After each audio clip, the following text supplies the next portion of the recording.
सर्वांना happy Mother's day. तर सगळ्यांची मी असंच स्टोऱ्या बघत होते. सगळ्यांनी त्यांच्या मम्मीसोबत फोटो ठेवले, मस्त टाकलेलं आहे हॅपी मदर्स डे वगैरे.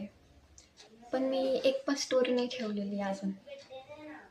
कारण माझ्याकडे माझ्या मम्मीसोबतचा अजून एक पण फोटो किंवा एक पण असा व्हिडिओ नाही आहे. प्रत्येकजण असं म्हणतं की माझी मम्मी माझी बेस्ट फ्रेंड आहे, मी तिला सगळं शेअर करते. पण मी नाही करत, कारण आमच्यामध्ये त्याचा बॉन्ड आहेच नाही अजूनपर्यंत. माहीत नाही का, पण नाही आहे. म्हणजे आई आणि मुलीच्या मध्ये जी मैत्री असते ना, ती त्याच्यामध्ये आमची भिंत आहे डायरेक्ट. म्हणजे ती मैत्रीचं पार्टच येत नाही. पण ठीक आहे, तिला ना माझे निर्णय पटत नाही अजून पण. माहीत नाही का, पण मी एक्सेप्ट केलेल्या ह्या गोष्टी की ठीक आहे, नाही होऊ शकत आहे काय. But I am trying very hard to love her from my bottom of the heart. की ना गावाला गेली 5 दिवसापासून, पण मला करमत नाही खरंच.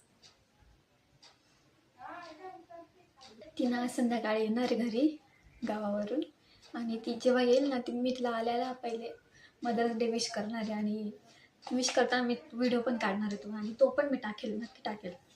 बघा तुम्ही पुढे. Happy Mother's Day once again. Enjoy करा सगळ्यांनी मदरसोबत आपल्या.